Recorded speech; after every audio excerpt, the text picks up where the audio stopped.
저는 오늘 여러분과 함께 성공으로 가는 7가지 이정표라는 제목으로 오늘을 나누고자 합니다. 인생을 실패하기 원하는 사람이 있을까요? 만일 자원에서 실패하기를 원하는 사람이 있다면 이 사람은 정신적인 치료를 받아야만 할 것입니다. 모든 사람들은 필사적인 노력으로 성공을 얻기 위하여 전심전력 애를 쓰고 있습니다. 그러나 성공이란 너무나 붙잡기 힘들고 또 멀리 있기만 한 것만 같습니다.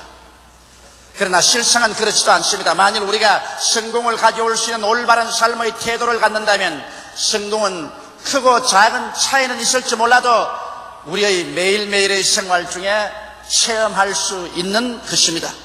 우리가 크고 작은 성공의 성취 속에 살아갈 때 흐뭇한 기쁨과 행복을 맛보며 생활할 수 있는 것입니다. 그러면 저는 오늘 여러분에게 성공으로 가는 7가지 이정표를 제시해드리고자 하는 것입니다. 첫째로 성공으로 가는 첫 번 이정표는 마음의 평화인 것입니다. 사람이 마음속에 평화를 잃고 불안, 공포, 초조, 미움, 좌절감, 절망을 안고 있으면 절대로 이 사람은 성공으로 갈 수가 없습니다. 이러한 사람은 성공으로 가는 이정표의 첫 발걸음부터 실패를 하고 마는 것입니다. 이 세상에서 무엇을 성공하든지 마음의 평화가 가장 근원적인 것입니다. 옛말에도 가와 만사성이라는 말이 있습니다. 가정이 평안해야 모든 일이 다 잘 이루어진다는 것입니다. 나라도 마찬가지죠. 나라가 정치적으로 평안해야 경제적으로 발전하고 사회적으로 성장하며 외적도 막을 수 있고 또 국민들이 행복하게 살아갈 수 있습니다. 그러나 나라가 평안하지 않고야 그 나라 경제적인 발전이 이루어질 수 없습니다. 더구나 우리 대한민국 같은 현 처지에서 일부 공산주의자들이 시시각각으로 호시탐탐하여 남침한 기회를 삼고 어찌한지 우리 한국 사회의 혼란과 분열을 가져오려고 결사적으로 애를 쓰고 있습니다. 이와 같은 상황 속에서 우리 나라가 평안하지 못하면 김일성에게 이적 행위를 하고 공산주의에게 우리 나라를 내어주는 것밖에 없습니다. 오늘날 경제적인 환경이 얼마나 어려워져 있다는 것을 잘 알고 있습니다. 세계 강대국들이 모두 다 경제적으로 자기 나라의 번영을 지키기 위해서 있는 힘을 다하고 있는 것입니다. 무역 장벽은 날로 높아지고 있습니다. 우리는 더구나 일본과의 무서운 경제적인 경쟁 속에서 생활하고 있는 것입니다. 이와 같은 상황 속에서 이북으로 공산주의를 막고 일본의 경제적인 침략을 우리가 막으면서 우리 조국의 평안과 성장과 발전을 가져오기 위해서는 국가적인 안정이 없이는 절대로 이 민족이 성공할 수 없는 것입니다. 최근에 학원 사태로 말미암아 정치적으로 어수선하고 사회적으로 불안한 상황 속에 있는 것을 우리가 잘 알고 있는 것입니다. 우리가 30년 동안 피를 흘려가면서 지켜온 자유민주주의가 학원의 소수 학생들의 용공주의고도 공산주의 경향을 가진 이런 학생들의 데모로 말미암아 나라와 민족이 흔들린다는 것은 용납할 수 없는 사실인 것입니다. 나는 대한민국의 학생들이 학생의 본분으로서 열심히 공부하고 나라와 민족의 장래를 기약할 수 있는 학생이 되기를 바랍니다. 부모들이 열심히 애써서 돈 벌어주었으면 이걸 가지고서 학생의 신분으로서 열심히 공부해야지 나라와 민족을 온통 뒤엎어버리고 김일성에게 바치려고 하는 용공주의고도 작용화된 사상을 가지고 화염병이나 던지고 데모나 하고 사회 혼란을 일으키는 이러한 일은 우리 한국 사회에 근절시켜야 되고 우리 기성세대와 부모들이 이러한 일을 용납하지 말아야 될 것인 것입니다. 국기를 흔드는 일을 용납할 수가 없습니다. 우리 나라가 안정이 되어야 공산주의에서 우리나라를 지킬 수 있고 경제 성장을 할 수 있지. 나라가 불안하면 우리는 공산주의에 먹히고 말고 경제적으로 파탄에 이르고 마는 것입니다. 이렇기 때문에 우리 국민 전체는 정신을 차리고 어찌하든지 나라의 안정을 최우선적으로 도모하지 않으면 안 될 것입니다. 우리 개인이고 가정이고 나라고 마음의 평화를 잃어버리고 난 다음에 발전과 성공이 있을 것이라고 생각하는 것은 어림도 없는 얼토당토하는 일인 것입니다. 우리 개인적으로 어떻게 하여 마음의 평화를 가질 수 있을까요?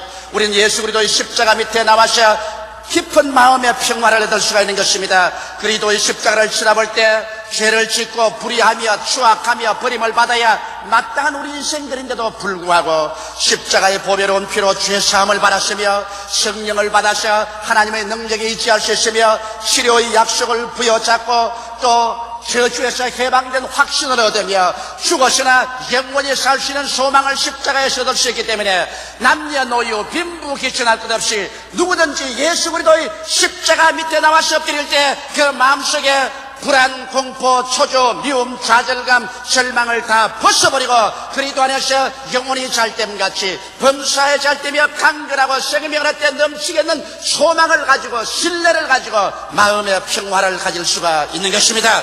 이러므로 그리스도 안에 들어와서 마음의 평화를 가지고 일어날 때 이 사람은 성공의 제1이정표를 지나게 되는 것입니다. 마음의 평화, 이것은 인생을 성공을 가지고 살 수 있는 가장 근원적인 재료이요 근본적인 원천이 되는 것입니다.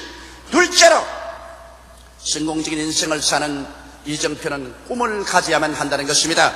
꿈이란 내 마음에 그려놓은 미래의 청사진인 것입니다. 우리가 꿈을 지배하는 것이 아니라 꿈이 우리를 지배하는 것입니다. 한 개인이나 가정, 한 사회, 집단이나 한 국가가 꿈을 보여줄 수 있다면 그 꿈은 그 집단의 미래를 보여줄 수 있는 것입니다. 성경은 말하기를 꿈이 없는 백성은 망한다고 말한 것입니다.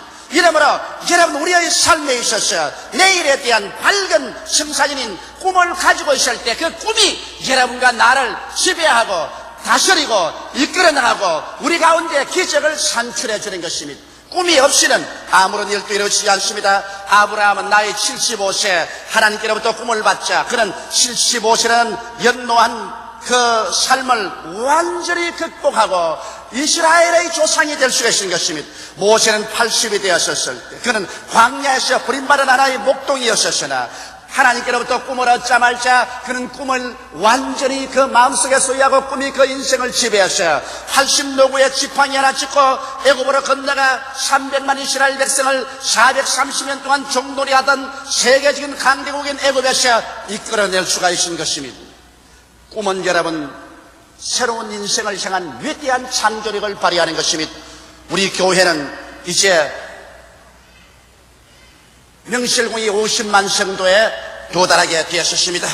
저는 1958년도부터 교회를 개척할 때 한국에서 최대의 교회, 세계에서 가장 큰 교회를 세웠어요. 5대양 6대주의 복음으로 나누어주는 한국의 교회를 세워야 되겠다는 마음속에 꿈을 가지고 있었습니다. 이 꿈이 한시도 끊이지 않고 마음속에 불타올랐었습니다. 화산과 같이 불타고 있었습니다. 그 꿈이 저를 만들었지 제가 꿈을 만든 것은 아닌 것입니다. 그 꿈에 잡혀서 기도하고 복음을 전도하고 울고 애쓰고 노력하고 그 결과 50만 성도에 도착할 수 있는 것입니다. 이러므로 오늘 나는 여러분께 말합니다. 여러분의 마음속에 꿈이 있는지 살펴보시기 바랍니다. 젊은 형제 여러분, 여러분 마음속에 꿈이 있습니까? 부형님, 자매님 여러분 마음속에 내일에 대한 꿈이 있습니까? 여러분의 마음속에 크고 적든 간에 영롱하고도 찬란하며 확실한 꿈이 마음을 지배하고 있으면 그 꿈이 여러분을 이끌어갈 것인 것입니다. 성령께서는 꿈을 통해서 여러분과 나를 이끌어갑니다. 왜냐하면 꿈과 환상은 바로 성령님이 사용하는 언어인 것입니다. 꿈과 환상을 통하여 우리는 성령과의 대화가 이루어지고 하나님의 성령은 여러분과 나를 붙잡아서 그 길로 이끌어가고 성공의 길로 인도해 주실 것입니다. 셋째로 신념을 가지고 인생을 살아야 되는 것입니다. 신념은 세 번째 이정표인 것입니다. 미국의 우주선 챌린지호를 타는 우주인들을 보십시오. 신념의 사람들인 것입니다. 목숨을 걸고 우주로 향할 수 있는 것은 신념인 것입니다. 미지의 세계 불가능의 미계지를 향하여 뛰어드는 용기는 신념에서 오는 것입니다. 할 수 있다, 하면 된다, 해보자, 이러한 것은 모두 다 인간적인 자신을 믿는 신념으로 이루어지는 것입니다. 아무리 지혜가 많다고 할지라도 그 지혜는 행동으로 옮기는데 신념이 없이는 옮길 수 없는 것입니다. 인간이 자신을 믿을 수 있는 신념이 있을 때 인간은 모험을 합니다. 바다를 통해서 모험을 하고 공중을 통해서 모험을 하는 것입니다. 그러나 인간적인 신념이라는 것은 그가 아무리 강하다고 하더라도 한계점이 있는 것입니다. 인간 자체가 한계가 있는 것처럼 인간적인 신념은 한계점이 있는 것입니다. 그러나 여러분, 하늘과 땅과 세계와 그 가운데 모든 것을 지으신 하나님을 믿는 신념을 가진다면 이 사람은 그 무엇이라도 두려워하지 않고 나갈 수가 있는 것입니다. 다윗은 말하기를 내가 하나님을 믿음으로 적진속을 달리며 높은 담을 뛰어넘는다고 말한 것입니다. 보통으로서는 도저히 적진속을 달릴 수도 없고 높은 담을 뛰어넘을 수도 없지만은 내가 하나님을 신뢰하기 때문에 그 신념의 능력에 의지해서 눈에 나무 전가 안 보이고 귀에는 아무 소리 안 들리고 소연 잡히는 없어도 믿음으로 뛰어나갈 수가 있다는 것입니다. 신념, 이것은 우리를 위대한 창조적인 행동으로 나갈 수 있는 배우의 힘이 되는 것입니다. 넷째로 성공적인 인생을 살기 위해서는 결단의 사람이 되어야 되는 것입니다. 기회는 주저하는 사람에게 주어지지 않습니다. 일생을 살면서 수차 기회가 여러분의 마음을 놓고 합니다. 그럴 때 그 기회가 왔는데도 불구하고 주저하고 신속히 기회를 붙잡지 않으면 그 인생은 실패하고 마는 것입니다. 이렇기 때문에 결단의 사람이 되어야 됩니다. 기회가 오면 놓치지 말고 그를 휘어잡을 줄 알아야만 되는 것입니다. 제2차 세계대전 당시에 독일의 히틀러가 결정적인 참패를 하게 된 이유는 기회를 놓치기 때문인 것입니다. 연합군이 노르만디 상륙을 할 때 히틀러는 잠을 자고 있었습니다. 그런데 히틀러의 보좌관인 장군이 히틀러를 깨워가지고서 연합군이 노르만디 상륙을 하기 때문에 기계와 부대를 그리로 돌려라고 간청을 하고 싶지만 히틀러 성격이 하도 무섭기 때문에 자는 사람 깨웠다가는 자기 목이 부시되지 못하므로 히틀러의 자는 것을 깨우지 못하고 손을 빼보고 있을 때 연합군은 노르망디에 이미 상륙했고 교두보를 확보했었습니다. 히틀러가 잠을 깼을 때는 이미 사태는 기울어지고 연합군은 벌써 불란서 해안을 점령하고 마는 것입니다. 기회를 놓쳐버린 것입니다. 이와 같이 해서 독일 제국이 망할 수 있는 그러한 함정에 빠져버리고 마는 것입니다. 이와 같이 여러분, 기회는 주저하는 사람에게 절대로 주어지지 않는 것을 알아야 되는 것입니다. 이러므로 우리는 이에 지혜로운 결정을 내리기 위해서 하나님 말씀을 읽고 많이 기도해야 됩니다. 하나님의 말씀은 하나님의 지식이요 하나님의 지혜인 것입니다. 인간은 지혜가 부족합니다. 그러나 하나님의 말씀을 통해서 하나님의 지혜나 하나님의 지식을 얻으면 인간이 초인적인 지혜를 얻게 되는 것입니다. 성경은 또한 말하기를 너희 중에 지혜가 부족하거든 부짓지 아니하시고 후히 주시는 하나님께 구하라 그리하면 제가 주시라 했으므로 간절히 기도해서 하나님의 지혜를 얻어 우리는 여러 가지 문제에 결단을 내려야 되는 것입니다. 그리고 일단 결단을 내렸었으면 뒤돌아봐서는 안 됩니다. 주님께서 말하기를 장기에 손을 얹어놓고 뒤를 돌아보는 자는 천국에 합당하지 않다고 말한 것입니다. 한번 시작했으면 끝장을 보는 것이지 왜 뒤를 돌아봅니까? 오늘날 많은 가정이 이혼하고 파탄이랍니다. 결혼할 때는 당신과 나 일생 누구든지 한 사람이 죽기 전에는 서로 헤어지지 않고 살자고 해놓고 난 다음에 인생을 살아가다 어려운 일이 다가오면 서로 투닥투닥 하다가 이견이 불치되어서 가정이 깨어지는 것입니다. 결단의 부족인 것입니다. 한 번 같이 살겠다고 마음에 결단하고 결혼을 했으면 죽든 살든 살아보는 거예요. 싸움을 하더라도 끝까지 공동묘지 갈 때까지 멱살을 잡고라도 가야지. 뭘 중간에 와서 돌았습니까? 그것은 결단의 부족이 있기 때문인 것입니다. 한번 무슨 일을 하겠다고 결심을 하면은 바람이 부나 비가 오나 날이 좋으나 구지나 그 일을 성취하는 이런 결단력이 있는 사람이 성공을 하는 것입니다. 다섯째로 성공하기 위해서는 불같이 열심히 있는 사람이 되어야 하는 것입니다. 요사이 축구 경기를 하는지 권투 경기를 할 때 잘하면 아나운서가 말하기를 신들린 사람처럼 공을 찬다, 신들린 사람처럼 복싱을 한다, 그런 말을 종종 합니다. 여러분, 열심이라는 것은 원래 신들린 사람이라는 것입니다. 성령이 충만해가지고서 정신없이 뛰는 열심을 가진 사람이 성공을 하는 것입니다. 남 잘 때 안 자고 남 먹을 때 안 먹고 열심을 다하여 일하는 사람이 성공하는 것입니다. 이번 타임즈에 보니까 타임즈 제목에 전후 40년 기적을 창조한 일본이라는 제목이 나왔는데 어제 저녁에 제가 그것을 읽어보니까 조그마한 중소기업을 하는 한 사람인데 이 사람은 얼마나 열심히 일을 하는지 점심도 서서 먹고 일하면서, 저녁도 서서 먹고, 잠도 공장에서 쭈그리고 자고, 아침에 일어나서 아침밥도 서서 먹고, 이렇게 일본의 중소기업을 가진 사람이 피와 눈물과 땀으로 일을 하기 때문에 도저히 여타 다른 나라가 상대를 해서 경쟁을 할 수가 없다는 그런 내용을 기록한 거 보았었습니다. 그런데 가만보고 이 사람들이 일하려고 태어났나 살려고 태어났나, 난 그런 생각을 했어요. 왜냐하면 밥 먹을 시간도 없어가지고서 아침도 점심도 저녁도 공장에서 서서 먹는 거, 그러면서 가장 좋은 제품에 가장 영가의 물품을 만들어내겠다고 애를 쓰고 있으니 그 사람들을 상대로 해서 어떻게 경쟁에 이길 수 있겠습니까? 별 도리 없이 여러분, 이 세상에 성공하는 사람은 불같이 열심히 있는 사람이 성공하는 것입니다. 연구와 노력에 있어서, 일을 성취하는 데 있어서 주야로 열심을 다해서 일하는 그 사람에게 성공은 선물로 주어지는 것입니다. 성경에도 말하기를 구하라 주실 것이요, 찾으라 찾을 것이요, 문을 두드리라 열릴 것이라고 말한 것입니다. 하나님께서 가만히 있는데 너희 성공할 것이라고 말하지 않으셨습니다. 구해보고 찾아보고 두들겨보고 있는 힘을 다하여 노력할 때 하나님께서 그 열매로서 성공을 주시는 것입니다. 오늘날 많은 사람이 교회 성장에 대한 쉬운 비결을 알기를 원합니다. 제가 세계 어느 곳에 간지 목사들은 어떻게 하면 쉽게 교회 성장을 가져올 수 있냐고 묻는 것입니다. 여러분, 교회 성장은 별 도리 없이 열심으로 기도하고 공부하고 신방하고 전도하는 길밖에 없습니다. 열심 없이 어떻게 해도 교회 성장은 다가오지 않은 것입니다. 이러므로 교회뿐 아니라 개인 가정 일이나 사회의 어떤 일이나 직장이나 사업이나 할 것 없이 열심 없는 사람 갖다 놓으면 일은 망하고 마는 것입니다. 게으른 자는 멸망합니다. 그러나 남보다 조금이라도 더 열심히 해야 이 사람이 남보다 앞서서 성공할 수 있는 것입니다. 여섯째로 성공으로 가는 길은 친절한 사람이 되어야 하는 것입니다. 인생은 홀로 살 수 없는 세계인 것입니다. 유능한 인재가 인격상 결함으로 버림받는 예가 얼마나 많은지 모릅니다. 이렇기 때문에 우리는 어찌할 수 없이 가정으로부터 시작해서 부모와 함께 살아야 되고, 형제와 함께 살아야 되고, 남남끼리지만 부부간에 함께 살아야 되고, 또 사회에 나가서 동료들하고 함께 살아야 되기 때문에 서로 이해하고 동정하며 인내하고는 것이 되어야지, 자기 이기주의적인 삶만 가지고는 절대로 인생을 성공할 수 없는 것입니다. 이렇기 때문에 우리는 최선을 다하여 홀로 살 수 없는 세계에 살고 있다는 것을 알아야 됩니다.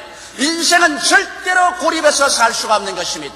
이렇기 때문에 가는 곳마다 처처의 원수를 만들고 담을 쌓고 장벽을 쌓는 사람은 어느 곳에 가나 실패자가 되어버리고 마는 것입니다. 그러나 그 마음속에 언제나 이해와 동정심을 가지고서 어제의 원수라도 오늘 당장 원수의 담을 헐 수 있는 사람, 어제 상처를 입힌 사람도 오늘 그 상처를 용서해 주고서 서로 끼어안을 수 있는 사람, 이러한 가슴이 넓은 사람이 인생을 성공하는 것입니다. 무슨 일이나 자기 혼자 보르통해서 외톨이가 되고 언제나 원망 불평이나 하고 주먹이나 휘두르고 다니는 사람이 이 세상에 성공한 예는 없는 것입니다. 이렇기 때문에 여러분, 상처를 어루만지고라도 웃고서 손을 내밀고 품을 수 있는 이와 같은 사람은 무서운 사람입니다. 이와 같은 사람은 절대로 이 세상에서 실패하지 아니할 것입니다. 이러한 사람은 수많은 사람 동료를 데리고서 함께 인생을 성공적으로 살아갈 수 있는 것입니다. 일곱째로 성공하는 사람은 하나님과 인간을 섬기기 위해서 사는 사람이 성공하는 사람인 것입니다. 예수님의 십자가는 왜 그렇게 유명합니까? 세월이 흘러갈수록, 시대가 지나갈수록 나사렛 예수 그리스도에 대한 흠모와 예수 그리스도를 따르는 사람의 수는 늘어가는 것입니다. 예수 그리스도는 비록 3년 반의 공생애밖에 살지 못했었습니다. 그럼에도 불구하고 예수 그리스도의 하신 일은 온 인류 전체를 부여잡고 흔들고 변화시게 하고 있는 것입니다. 그것은 예수님의 일생이 하나님과 인간을 섬기기 위해서 살았기 때문인 것입니다. 예수님은 하나님을 섬기기 위해서 살았고, 예수님은 인간을 섬기기 위해서 십자가에 올라가셔 그 몸을 찢고 그 피를 쏟아신 것입니다. 제가 찔리면 우리 허물을 남이요, 제가 상하면 우리 죄악을 남이라. 제가 징계를 받음으로 우리가 평화를 누리고, 제가 채찍에 맞음으로 우리가 나음을 입었도다. 우리는 다 어린 양같이 그렇게 하여 각기 제 길로 갔거늘 하나님께서는 우리 무리의 죄악을 저에게 담당시켰도다. 예수 그리스도의 일생은 우리를 위해서 섬기는 삶을 살았기 때문에 세월이 흘러갈수록 예수 그리스도의 그 사랑과 그 위대한 은혜는 그 빛을 발하는 것입니다. 이와 같이 여러분, 이 세상에 성공적인 인생을 사는 사람은 섬기는 삶을 살아야 되는 것입니다. 이기주의는 패배주의인 것입니다. 자기의 이익만 생각하고 자기 이익 집단만 돌보고 자기 스스로만 위해서만 언제나 사는 사람은 얼마 있지 아니하여 모든 사람에게 소외되고 버림당하고 패배주의로 떨어져 버리고 마는 것입니다. 이렇기 때문에 우리는 남을 성공시켜 주기 위해서 전력을 기울이는 사람이 되어야 되는 것입니다. 물건을 파는 사람도 이 물건을 사서 쓰는 사람이 성공할 수 있도록 최선을 다해서 물건을 만들어서 친절하게 팔아야 돼요. 어찌하든지 내 이익만 얻기 위해서 남을 속여서라도 물건을 팔겠다고 하면 그 사람은 일시적으로 돈을 버는 것 같지만은 실패하고 마는 것입니다. 정치가들이 본모술수를 가지고서 민중들을 속이고 선거 국민들을 속이고 적당히 표나 얻어가지고서 자기의 권력이나 얻어보겠다 한다면 그 사람은 앞날이 벌써 뻔한 것입니다. 그러나 진실로 정치가들이 마음을 다하여 국민을 아전인수격으로 잡아당기지 말고 국민의 의견을 수렴하고 국민을 섬기기 위해서 전력을 기울이는 그와 같은 정당이나 정치가는 앞날이 있는 것입니다. 오늘 사람들은 말합니다. 교회가 어떻게 성장하느냐.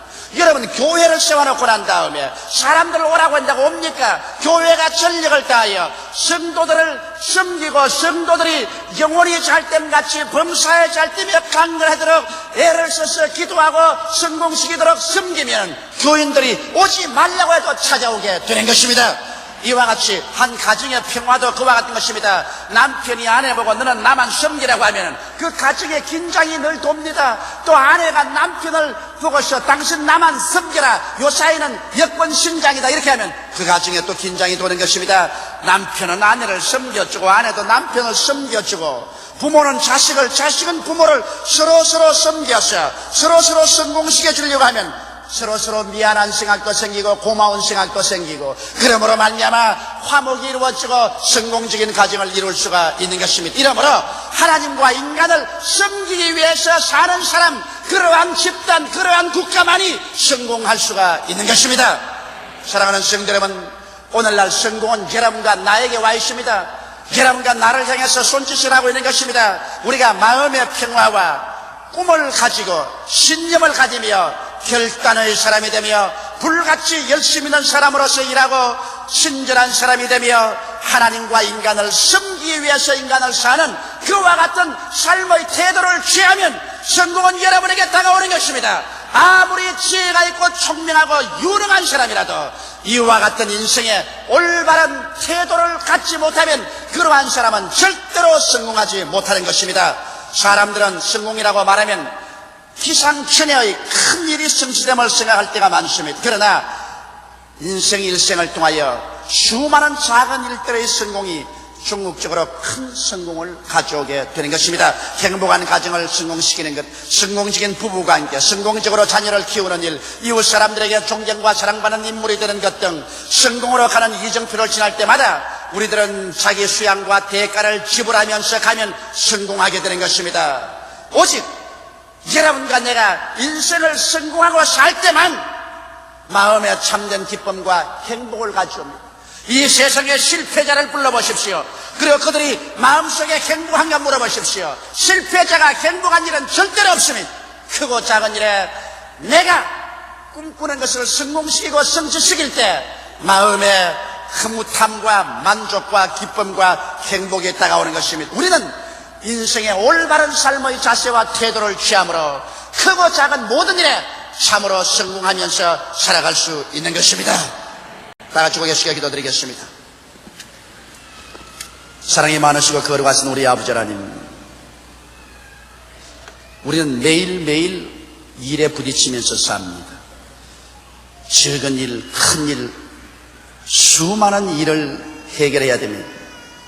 그런 일들을 하나하나 적고 크든 간에 성공하고 살면은 마음속에 행복이 다가오지만 모든 일에 걸리는 것마다 실패하면 그 마음속에 깊은 불행과 상처를 가지고 인생을 지나게 됩니다.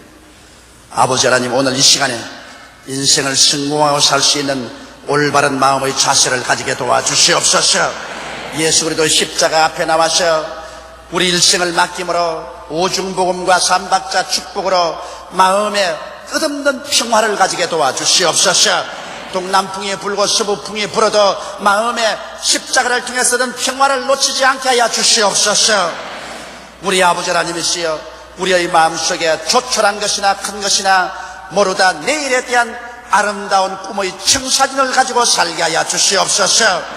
우리 아버지 하나님이시여, 소신이 없는 삶을 살지 말고 신념을 가지고 하나님을 의지하고 용기 있게 인생을 살게 도와주시옵시고, 내 아버지 하나님이시여, 하나님께서 주시는 지혜를 받아서 무슨 일이나 머뭇머뭇하지 말고 결단이는 태도를 취하여 결정을 내리고 나가게 도와주시옵시고, 한번 결단 내렸으면 뒤를 돌아보지 말게 하여 주시옵소서. 아버지여, 열심히 있는 사람 되게 도와주시옵소서. 아침부터 저녁까지 때를 놓치지 말고 게으르지 말게 도와주시옵소서. 하나님 아버지여, 서로 불쌍히 느끼고 친절하게 사람을 대하게 도와주시옵시고, 나를 위해 살지 말고 하나님을 섬기기 위해서, 나를 섬기기 위해서, 이웃을 섬기기 위해서 사는 우리들이 되게 도와주시옵소서. 남을 섬기고 남을 성공시킬 때 진실로 자기에게 성공이 다가온다는 것을 알게 되게 도와주시옵시고, 이기주의를 뿌리째 뽑아버리게 되게 도와주시옵소서. 예수님 이름 받들어 기도드리옵나이다. 아멘.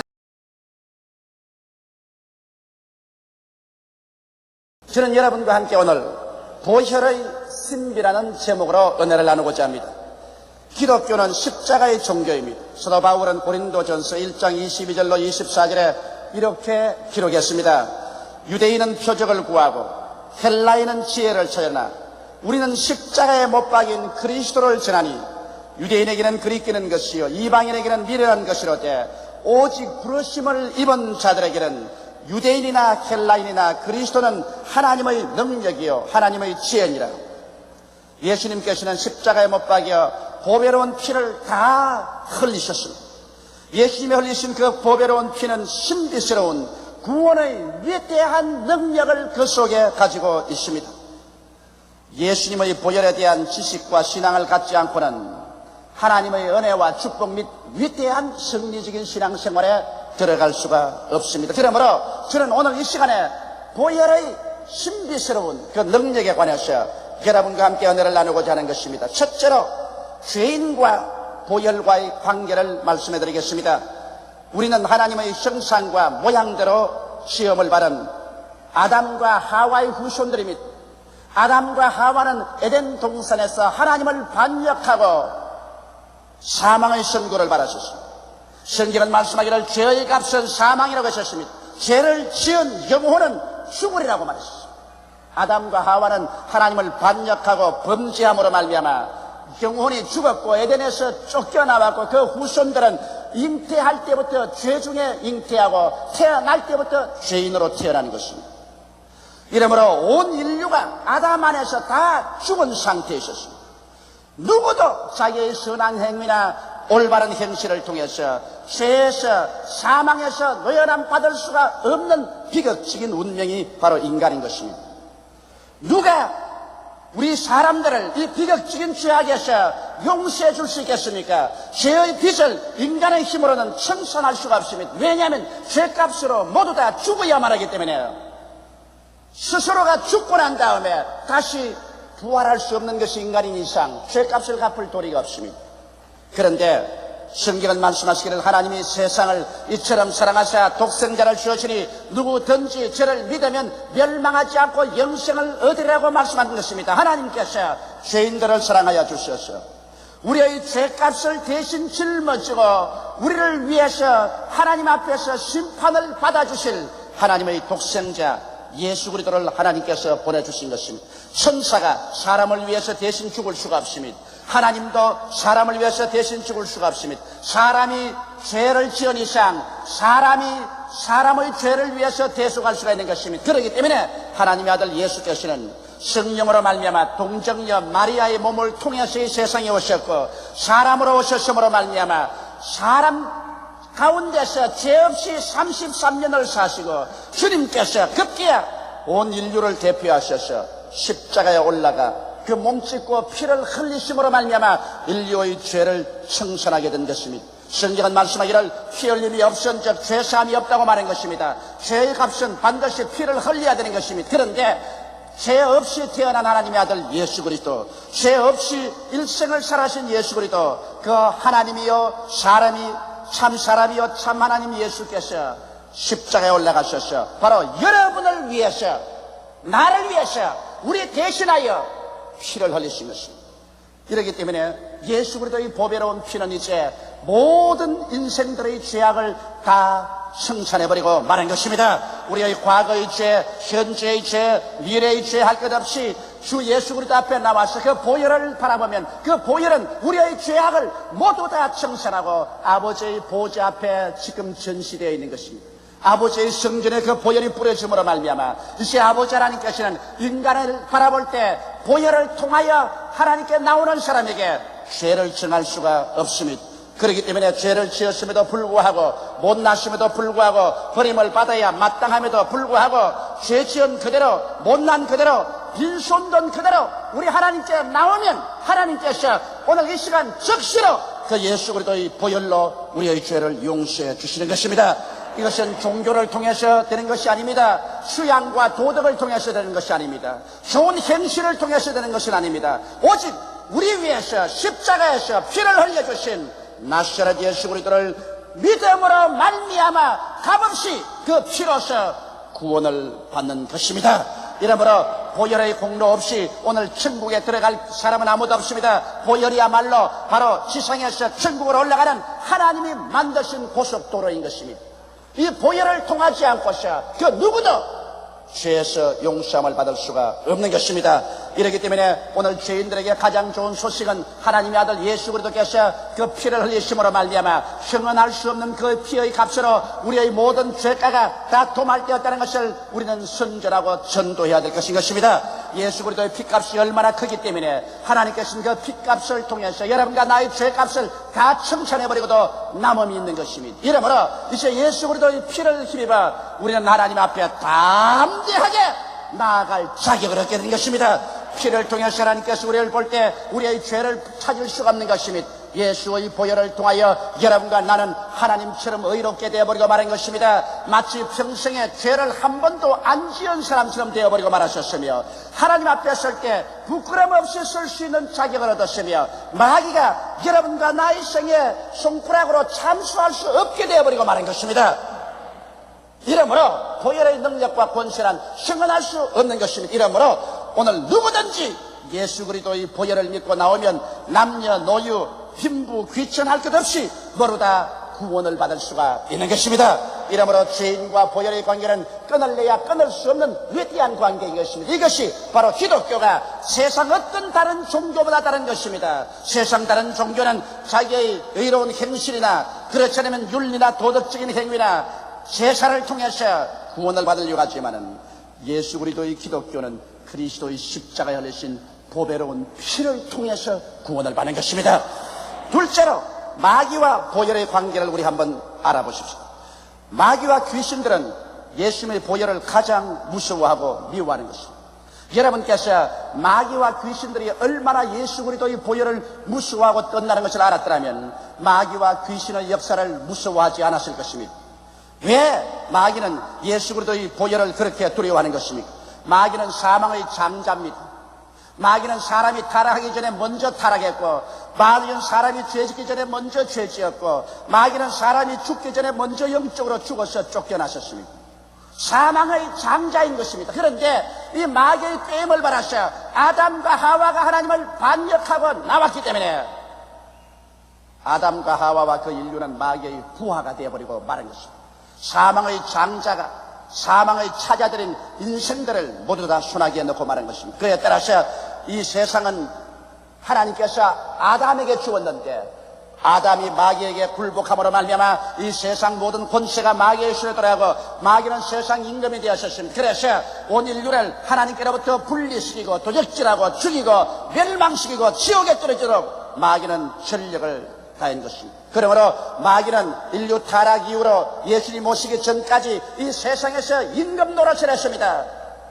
그러나 마귀가 이 땅에서 임금 노릇한 유일한 이유는 아담이 죄를 짓고 타락했기 때문에 그런 것입니다. 그래서 죄를 먼저 지은 마귀가 나중 죄 짓고 떨어진 인류를 손에 넣고 자기 마음대로 지배한 것입니다만, 하나님의 아들 예수 그리스도께서 이 땅에 오셔서 십자가를 걸머지심으로 말미암아 하나님 앞에서 인간의 죄악이 탕감되어 버리고 마는 것입니다. 이렇기 때문에 예수 그리스도의 십자가의 보배로운 피가 우리의 가슴 속에 들어올 때마다 세상 임금 마귀가 쫓겨나버리고 마는 것입니다. 마귀는 세상 사람을 더 잡고 있을 권한이 없습니다. 죄값으로 우리 인류들을 잡고 있는 마귀가 예수 그리스도의 보혈이 가슴에 들어오자마자 죄값이 청산되었다는 증거가 있으므로 더 이상 죄인이 아니요 이제 하나님의 자녀요 영생이 들어오고 성령이 들어오고 삼위일체 하나님께서 그 성전에 와서 거하시기 때문에 마귀가 쫓겨나버리고 마는 것입니다. 이러므로 예수께서 말씀하기를 이제 이 세상 임금이 쫓겨나리니 내가 높이 들리우면 모든 사람을 내게로 이끌리라고 말씀하신 것입니다. 이제 예수 그리스도 앞에 나와서 여러분과 내가 예수를 구주로 모시고 그 보배로운 피를 주장하면 그 피 앞에서 마귀는 한 길로 왔다가 7길로 도망쳐버리고 마는 것입니다. 예수 그리스도의 보혈 앞에 마귀나 귀신이 쓸 수가 없습니다. 나는 얼마 전에 마귀의 공격을 받은 적이 있습니다. 여러분, 저는 주의 종이기 때문에 마귀의 공격을 안 받는다고 생각하면 큰 잘못입니다. 마귀는 여러분보다 가장 무섭게 저를 공격합니다. 하루 저희 마음속이 말할 수 없이 우울해졌습니다. 심란합니다. 마음이 고통스럽습니다. 기도가 나오지 않습니다. 마귀가 오면 언제나 마음의 평화를 빼앗아갑니다. 마음이 복잡하고 요란스럽습니다. 마음의 기쁨이 사라지고 우울합니다. 고통스럽습니다. 그래서 나는 적시로 나의 마음속에 마귀가 억압하고 있는 것을 알았습니다. 아무리 기도하려도 기도가 나오지 않습니다. 마음이 집중되지 않습니다. 고통이 휘몰아칩니다. 살고 싶은 생각이 없어집니다. 평상적인 기도를 아무리 해도 그 기도가 효과가 없습니다. 그러나 그때 보혜사 성령께서 내 마음의 깊은 곳에서 말씀했습니다. 예수 그리스도의 보혈을 주장해라. 예수 그리스도의 보혈 앞에 마귀는 쓸 수가 없다. 보혈은 이 세상 임금을 쫓아낸 증거다. 그러므로 예수 그리스도의 보혈을 주장해라. 성경 말씀이 기억나셨습니다. 요한계시록에 있는 말씀으로 저들이 어린 양의 피와 그 증거하는 말씀으로 마귀를 이겼다는 말씀이 기억나셨습니다. 그래서 저는 적시로 말했습니다. 하나님의 아들 예수 그리스도의 피가 내 마음속에 큰 증거됩니다. 나사렛 예수의 피가 내 마음에 큰 증거되므로 원수 마귀는 나를 도적질하고 죽이고 멸망시킬 수 없습니다. 내 마음속에 불의와 부정과 불안과 초조와 공포와 고통을 가져올 수가 없습니다. 나사렛 예수 그리스도 이름과 그 보혈을 의지해서 너희 마귀에게 명하노니 내게서 떠나가라고 몇 번 호통을 치자 순식간에 내 가슴을 짓누르 있던 원수 마귀는 떠나가기 시작한 것입니다. 마치 먹장 구름이 떠나가듯이, 마치 태풍이 떠나가듯이 떠나가고 마음속에 예수 그리스도의 광명한 태양이 비칩니다. 의가 마음에 가득해지고 평화가 넘쳐나며 기쁨이 마음속에 분수처럼 솟구쳐 오르기 시작하는 것입니다. 일순간적인 변화입니다. 보혈의 정리에 섰습니다. 보혈이 영혼 속에 얼마나 감격적으로 넘치는지 나는 보혈의 찬송을 불렀었습니다. 예수 그리스도의 보혈을 찬미했었습니다. 그래서 그 시간에 오늘 주일날 이 보혈에 대한 설교를 하기로 결심을 내렸었습니다. 보혈은 여러분 우리에게 위대한 승리를 가져옵니다. 이렇기 때문에 우리가 이 세상에 살면서 알든 모르든 원수 마귀는 택한 자라도 삼키려고 호시탐탐하고 있습니다. 사도 베드로는 말하기를 경성하라 깨어라. 너희 대적 마귀가 우는 사자같이 두루다니며 삼킬 차를 쳤나니 너희는 믿음을 굳게 하여 저를 대적하라고 말했는데 우리의 믿음은 예수 그리스도 이름과 그 보혈에 대한 능력으로 무장해서 원수 마귀를 대적하면 원수 마귀는 오늘날도 한 길로 왔다가 7길로 도망치고 마는 것입니다. 보혈은 원수 마귀가 이제 우리를 더 이상 지배할 수 없다는 크나큰 증거인 것입니다. 우리의 죄에서 용서함 받아서 마귀의 지배에서 이제 벗어나서 하나님의 지배에 들어왔다는 것을 보혈은 우리에게 밝히 주장하고 있는 것입니다. 이러므로 사랑하는 성도들 여러분, 여러분께서 기도할 때 더 많이 보혈을 주장하고 보혈을 인용하고 보혈의 찬송을 부르게 되시기를 주님의 이름으로 축원합니다. 셋째로 하나님과 보혈의 관계를 살펴보십시다. 보혈은 하나님의 마음을 즐겁게 합니다. 왜냐하면 하나님의 의를 만족해 주십니다. 하나님은 의의 하나님이십니다. 아무리 하나님이 사랑의 하나님이라도 불의를 그대로 사랑할 수는 없습니다. 죄를 짓고 불의하고 추악하고 버림을 받아야 마땅한 그 인생들을 그대로 사랑할 수는 없습니다. 하나님은 반드시 인간의 죄악을 심판하셔야 되는 것입니다. 의로운 하나님은 죄를 심판하고 난 다음에 사랑으로 품어줄 수 있는데, 여러분 인류들을 심판해버리면 다 죽을 버릴 것이니 어떻게 합니까? 그래서 하나님께서는 그 아들 예수를 인류 대신으로 십자가에 못 박아 심판해버린 것입니다. 그러므로 예수 그리스도의 십자가의 보혈은 하나님의 의로운 마음을 만족하게 해주시는 것입니다. 죄악을 심판하는 하나님의 의로운 심정을 만족하게 해주는 것입니다. 예수의 보혈을 볼 때마다 하나님의 의가 돋보이는 것입니다. 하나님께서는 그 아들을 통해서 인류의 죄를 심판해버리고 말았기 때문에 하나님께서 우리에게 무조건 하고 용서해 주는 것은 아닙니다. 무서운 대가를 지불하고 용서해 주신 것이기 때문에 하나님의 의가 예수 그리스도 안에서 성립이 된 것인 것입니다. 보혈을 볼 때마다 하나님은 의로우신 분이시다. 하나님은 죄를 무조건 하고 그대로 용서해 준 것은 아니다. 그 죄값을 그 아들을 통해서 지불하고 피를 흘리게 하고 용서해 주었으므로 그 보혈은 하나님의 의로우심을 드러내는 것입니다. 보혈은 하나님의 사랑을 증가합니다. 하나님께서는 우리를 얼마나 사랑했던지, 우리 한 사람 한 사람에게 죄를 돌리고 죄를 갚지 아니하시고 그 아들 예수 그리스도에게 죄를 대신 갚게 하셔서 그 아들이 십자가에 못 박여 그 고통의 절정 중에서 하나님이여 하나님이여 어찌하여 나를 버리시나이까 하더라도 그 아들에게 고개를 돌리고 그 잔을 다 마시게 하셔서 우리의 죄를 청산하게 하셨으니 우리에 대한 하나님의 사랑은 저 하늘보다 높고 저 바다보다 깊은 것입니다. 이 하나님의 사랑을 배반하고 난 다음에 심판의 날에 우리의 숨을 곳은 없습니다. 이 우주간에 하나님의 사랑을 배반하고 난 다음 우리의 피할 곳은 없는 것입니다. 하나님이 세상을 이처럼 사랑하셨습니다. 그 아들을 주시기까지 사랑하셨습니다. 지금 서울 시내에서 목회하고 있는 조병호 목사님이 옛날에 강원도에서 목회하고 있을 때 하루는 부인하고 내게 와서 통곡하고 울면서 그런 말을 했어요. 맏아들을 낳았는데 아주 금지 오겹으로 그 아들을 길렀었습니다. 그런데 그 아들이 병이 들었어요. 하도 강원도 깊은 산골에서 목회한지라 미처 병원에 데려 나와서 손수 볼 적 없이 그 맏아들이 죽었습니다. 그래서 그 맏아들을 장례 지내고 난 다음 그 길로 내게 뛰어왔어요. 와가지고서 우리 응접실에서 엉엉 울면서 나는 목사님, 이렇게도 가슴이 메워지고 아플 수가 없습니다. 차라리 내가 죽고 그 아들이 살았으면 좋았겠는데 이제야 비로소 나는 요한복음 3장 16절을 목사님 알겠습니다. 하나님이 세상을 이처럼 사랑했다고 했는데 나는 이처럼이 뭔지 오랫동안 몰랐었습니다. 그러나 내가 내 아들을 장례 지내고 보니 하나님이 이 세상을 이처럼 사랑했다, 십자가에 그 아들을 죽이기까지 사랑했다는 이 진실함을 내가 뼛속까지 알 수가 있습니다. 그리고 눈물을 흘리는 것을 본 기억이 납니다. 여러분, 하나님은 정말 여러분과 내가 도저히 그 깊이를 이해할 수 없는 큰 사랑을 보혈을 통해서 베풀어 준 것입니다. 그리고 보혈은 하나님과 인간의 화목의 악교절인 것입니다. 이제는 보혈을 통해서 먼 데 있는 사람이나 가까운 데 있는 사람이나 모두 다 하나님 앞에서 하나가 되는 것입니다. 예수 그리스도의 보혈만 보면은 그 속에서 모든 적대 감정은 다 사라지고 보혈로 말미암아 하나님과 우리와 가까워지고 보혈로 말미암아 우리 성도끼리도 가까워지고 보혈로 말미암아 사람과 자연과도 가까워지고 마는 것입니다.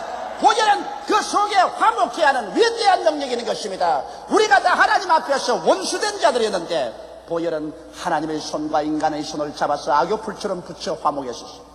여러분, 부부간에 서로 인정이 나쁜 사람도 예수 그리스도의 보혈을 믿고서 보혈을 주장하십시오. 예수 보혈은 부부간에 갈라진 인정도 합쳐놓고 부모 자식 간에 갈라진 인정도 합쳐놓는 것입니다. 보혈의 능력은 우리의 형제간에 서로 오해되고 미워하는 것들라도 예수 그리스도의 보혈을 의지하고 하나님께 기도하면 보혈의 능력이 먼데 있는 사람을 가깝게 해주는 것입니다.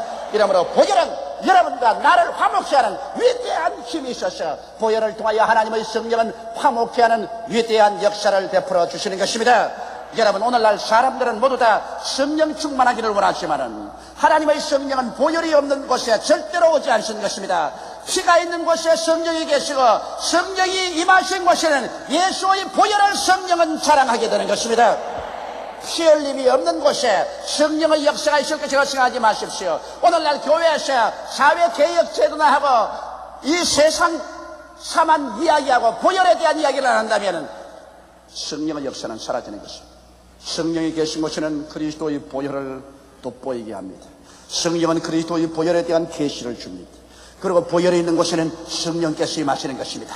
오늘 보혈을 주장하지 않고서 그냥 성령만 받게 하는 사람은 악령에 접할 위험이 있는 것입니다. 그러나 예수 그리스도의 보혈에 선 사람은 악령에 접할 위험은 전혀 없는 것입니다. 이렇기 때문에 성령 충만을 구할 때 언제나 죄를 회개하고 예수 그리스도의 보혈로 철저히 씻고 보혈을 주장하고 성령을 구할 때 여러분은 성령으로 충만한 은혜를 받게 되는 것입니다.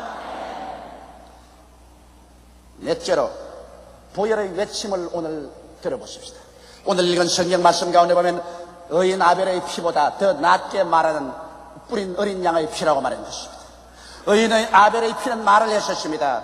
여러분, 가인이 아벨을 돌로 써서 죽였는데 하나님께서 말하기를 가인아 너희 동생 아벨이 어디 있냐고 말했습니다. 가인이 말하기를 하나님이여 내가 내 동생을 지키는 자냐고 물었을 때 하나님께서 말하기를 그러면 어찌하여 아벨의 피가 땅에서 나에게 부러지느냐고 말했습니다. 성경은 말하기를 의인 아벨의 피는 말한다고 말했습니다. 의인 아벨의 피보다 더 낫게 말하는 어린 양의 피라고 말했었습니다. 오늘날 예수 그리스도의 보혈은 여러분 말합니다. 하나님이 말씀하는 것처럼 우리 인간이 말하는 것처럼 귀신들이 말하는 것처럼 예수 그리스도의 어린 양의 피도 말을 합니다. 오늘 예수의 피가 우리 마음속에 큰 증거되어서 우리 마음속에서 하나님을 향하여 마귀를 향하여 여러분과 나를 향하여 무슨 말을 하고 있는 것입니까? 보혈은 지금도 말하고 있는 것입니다. 보혈은 우리에게 이렇게 말합니다. 너는 죄에서 해방되었다. 이제는 죄인이 아니라 너는 의인이 되었다. 죄에서 옮겨나서 하나님의 사랑의 아들 나를 옮겨왔다. 고개를 들라 가슴을 펴라 활기차게 아버지 앞에 담대히 나가라. 내가 그 증거가 되었다고 예수의 보혈은 이 시간에 외치고 있는 것입니다. 이 예수 그리스도의 보혈의 외침에 귀를 기울이고 보혈로 말미암아 씻음 받은 우리들은 추워도 주저주저하지 말고 강하고 담대함을 가지고 예수 이름으로 아버지의 보좌 앞에 나가서 기도하는 여러분 되시기를 주 이름으로 축원합니다. 보혈이 또 뭐라고 외치고 있는 것입니까? 보혈은 말합니다. 너는 고아와 같이 부름받지 않았다. 하나님께서 보혈의 능력을 통해서 너희를 돕기 위해서 부름을 받아 항상 곁에 와 있는 성령을 보내주었다고 말하고 있는 것입니다. 성령도 우리 연약함을 도우신다고 성경은 말했었습니다. 여러분, 우리 인간이 약한 것은 자타가 다 공인하는 것입니다. 여러분과 나는 약합니다. 도덕적으로 약하고 영적으로 약하고 믿음이 약하고 기도에 약하고 우리의 생활에 약한 건 누구든지 다 알고 있는 것입니다. 그러나 약한 것이 변명이 되지 않는 것은 우리의 연약함을 도와주기 위해서 성령께서는 보혈을 통해서 오늘 여러분과 같이 와 계시는 것입니다. 성령은 여러분과 함께 계십니다. 여러분 속에 계십니다. 여러분 위에 임하여 계신 것입니다. 성령이 여러분과 함께 계심으로 여러분께서 성령을 인정하고 환영하고 모셔드리고 의지할 때 성령께서 보혈을 통하여 여러분 가운데 역사하여 주시는 것입니다. 이러므로 보혈은 우리에게 외칩니다. 보혜사 성령을 잊지 마라. 성령께서 너와 같이 계신다. 그러므로 성령께 너희가 연약함을 내어 맡기면 성령께서 너의 지혜가 되시고 지식이 되시고 총명이 되시고 판단력이 되시고 능력이 되어주신 너희를 고아와 같이 버림받은 생활을 할 필요가 없다고 말하고 있는 것입니다. 보혈은 또 외칩니다. 보혈은 치료를 외칩니다. 보혈은 말합니다. 제가 채찍에 맞음으로 피를 줄기줄기 흘렸다. 그 흐른 피는 너희 치료를 말한다. 그리스도께서 우리 연약한 것을 친히 담당하시고 병을 짊어지시고 피를 흘리셨기 때문에 그 보혈은 말합니다. 너희들은 질병에서 고침을 받았다고 외치고 있는 것입니다. 보혈은 말합니다. 질병을 두려워하지 말라. 너희들은 하나님의 신령한 건강을 얻을 자격이 있다고 외치고 있는 것입니다. 그렇기 때문에 예수 그리스도의 보혈의 역사가 있는 곳에는 오늘날에도 넘치는 하나님의 치료의 강물이 흘러나리고 있는 것입니다. 보혈을 통한 하나님의 치료의 역사는 우리의 가슴 속에 넘쳐나고 있는 것입니다. 보혈은 또 외칩니다. 이제는 더 이상 가시와 은거기 속에서 방황할 필요가 없다. 예수께서 십자가에 못 박여서 가시관서 쓰고 쇠가시에 찔림으로 가시와 은거기를 다 대속했다. 보혈은 외칩니다. 그리스도께서 우리를 위하여 저주를 받으사 율법의 저주에서 우리를 속량하였으니 이는 기록된 바 나무에 달린 자마다 저주 아래 있는 자야 하였음이라. 이는 그리스도 예수 안에서 아브라함의 복이 이방인에게 미치게 하고 믿음으로 말미암아 성령을 선물로 받게 하려 하심이라. 보혈은 외칩니다. 예수 그리스도여 너를 너희가 알거니와 저희가 부유하신 자로서 너희를 위하여 가난하게 되심은 저희 가난하심으로 말미암아 너희로 부유케 하려 하심이라. 예수의 보혈이 십자가에서 흘러쓰심으로 이제는 저주가 십자가에서 다 청산되었다고 보혈은 외치고 있는 것입니다. 사람들은 이것을 믿지를 않고 있는 것입니다. 그러나 여러분과 나의 생각 속에 가시와 은거기의 부정적이고 파괴적인 생각을 다 뽑아 제껴버리고 하나님 앞에서 보혈의 외침을 듣고 축복의 영광으로 세움을 받게 되시기를 주님의 이름으로 축원합니다. 사람들이 그 마음속에 나는 못한다, 나는 안된다, 나는 할 수 없다, 나는 못산다, 나는 실패자다, 원망, 불평, 탄식, 저기만 꽉 가지고 있다면 그 마음이 가시와 은거기가 가득 차 있는 것입니다. 그러나 예수의 보혈을 말미암아 그것을 다 씻어버리고 여러분과 내 마음속에 오중복음과 삼박자 축복으로 채워넣을 때 새로운 태양이 떠오르게 되실 것입니다. 보혈은 또 외쳐 말합니다. 너는 이제 영생을 얻었고 이제는 그리스도 강림하실 날에 부활하신다. 지금 죽더라도 너는 천국에 올라가고 예수 부활한 날에 너는 부활해서 일어날 것이다. 약한 몸이 강한 몸으로, 추한 몸이 영화로운 몸으로, 죽을 몸이 산 몸으로, 육의 몸이 신령한 몸으로 부활해서 영생토록 살게 된다. 그러므로 두려워할 것이 없다. 보혈은 우리에게 외치고 있는 것입니다. 여러분, 오늘 이 시간에 우리는 보혈의 음성에 귀를 기울여야 할 것인 것입니다. 기독교에서 보혈에 대한 메시지를 전하지 않으면 기독교는 형식만 남은 죽은 종교가 되고 맙니다. 그 때문에 마귀는 결사적으로 보혈의 축복을 전하지 못하게 하려고 날뛰고 있는 것입니다. 말세 마지막 때에 사는 우리들은 그 어느 때보다도 더 보혈에 대한 신앙을 굳건히 가지고 보혈에 대한 전도를 게을리하지 말아야 되실 것입니다. 다 같이 예수께 기도드리겠습니다. 사랑이 많으신 우리 아버지 하나님, 내 주의 보혈은 정하고 정하다. 내 죄를 정케 하신 주 나를 하시네. 내가 주께로 지금 가오니 십자가의 보혈로 날 씻어주소서. 예수 그리스도의 보혈이 우리의 영혼 속에 큰 증거가 됨을 감사하옵나이다. 아버지 하나님, 예수의 피 아래에 있는 우리들은 그 피의 부르심으로 이제는 약한 자가 아니여 버림받은 자도 아니여 마귀의 종도 아니며 낭패와 실망의 발길로 채인 인생도 아닌 것을 알게 하여 주시옵소서. 강하고 담대한 믿음으로 십자가를 바라보고 내 아버지여 매일매일 긍정적인 창조적인 믿음으로 나가게 하여 주옵소서. 예수님 이름 받들어 기도하옵나이다. 아멘. 저는 여러분과 함께 오늘 기쁨의 셈이란 제목으로 은혜를 나누고자 합니다. 바울 선생은 로마의 칠흑같이 어두운 지하 감옥에서 그의 발목이 쇠사슬에 매인 채 희미한 촛불 밑에서 빌립보 교인들에게 이와 같이 편지를 썼습니다. 정말로 나의 형제들아, 주 안에서 기뻐하라. 너희에게 같은 말을 쓰는 것이 내게는 수고롭지 않고 너희에게는 안전하니라. 바울 선생께서 그 지칠 줄 모르는 복음 증거의 열정을 나타낸 것은 그 마음속에 분수처럼 솟아나는 기쁨이 있었기 때문에 그것이 능력의 원천이 되었던 것입니다. 그 때문에 그는 절망할 수밖에 없는 처참한 환경에서 빌립보 성도들에게 기뻐하라고 편지하면서 그것이 가장 안전한 신앙 상태라고 가르친 것입니다. 기쁨은 확실히 우리들 삶의 힘이 되는 것입니다. 기쁨이 사라지면 삶의 활력소가 무산해버리고 마는 것입니다. 그렇기 때문에 사람들은 여러 가지로 삶의 환희를 체험하려고 애를 쓰고 있는 것입니다. 혹은 육체적 쾌락으로 또는 권력으로, 금전으로, 스포츠로, 학문으로, 예술 등으로. 그러나 여기에 확실한 기쁨의 길이 있는 것을 저는 여러분에게 말씀드리고자 하는 것입니다.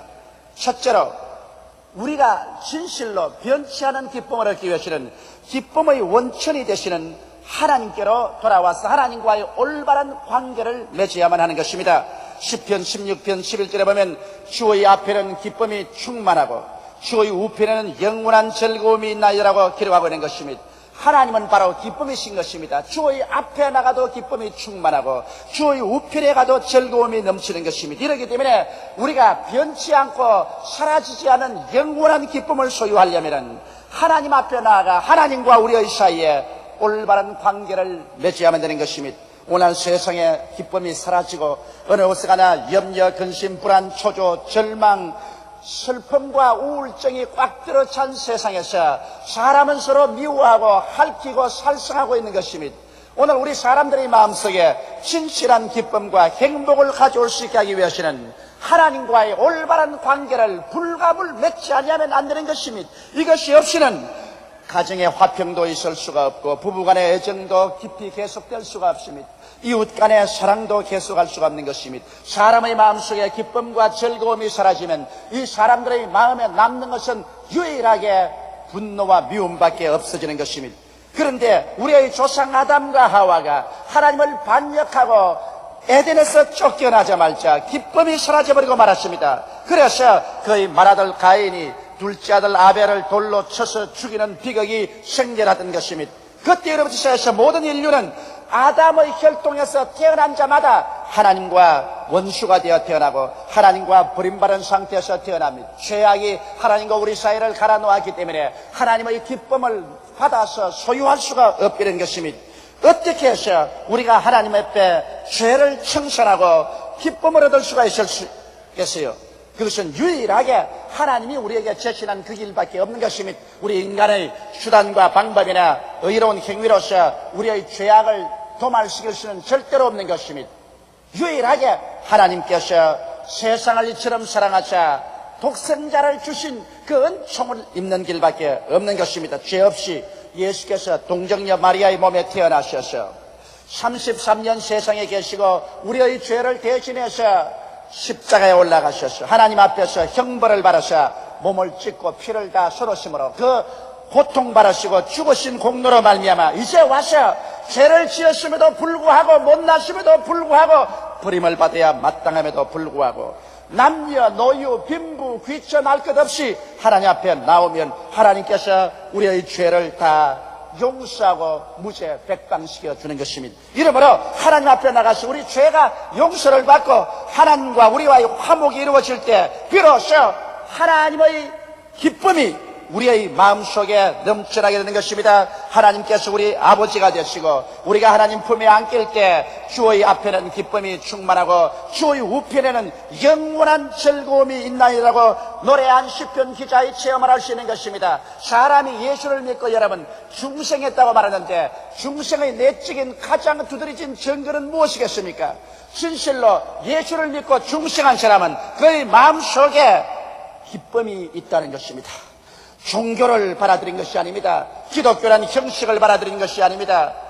진실로 중생한 사람의 가슴 속에는 여러분 영원한 기쁨이 솟아오르기 시작하는 것입니다. 물론 환경 가운데 여러 가지 우울하고 가슴이 답답한 일들이 많이 생기겠지만 그럼에도 불구하고 하나님을 믿고 얻는 기쁨은 이 뱃속에서 솟아오르는 내적인 기쁨인 것입니다. 이러므로 중생의 가장 큰 내적 증거는 마음속의 기쁨인 것입니다. 기독교인들의 이 세상에 나가서의 나는 예수 믿는 사람이라고 증거할 수 있는 홀마크는 바로 기쁨인 것입니다.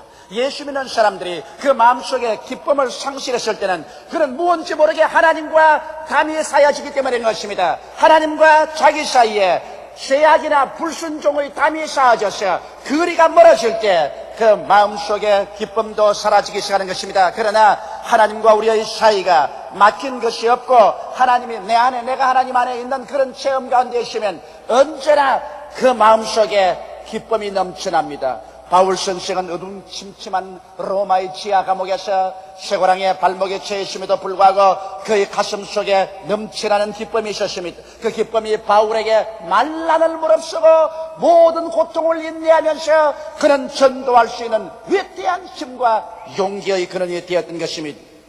둘째로 우리가 넘치는 기쁨을 얻는 길은 성령의 충만함을 받는 길인 것입니다. 평소에 별로 신앙에 활력이 없고 마음의 기쁨도 없던 사람이 성령 충만의 체험을 하자 말자 용솟 넘치는 기쁨을 체험하고 그 다음에 그 신앙의 활력이 생겨나서 열심으로 교회 출석하고 전도하며 하나님 섬기는 사람을 나는 수없이 많이 보았었습니다. 평소에 얌전하다고 해서 말도 잘하지 않던 사람들이 성령 충만하자마자 그렇게 달변으로 예수 그리스도를 전도하고 찬미하며 기뻐하는 사람들을 수없이 저는 보아오고 있는 것입니다.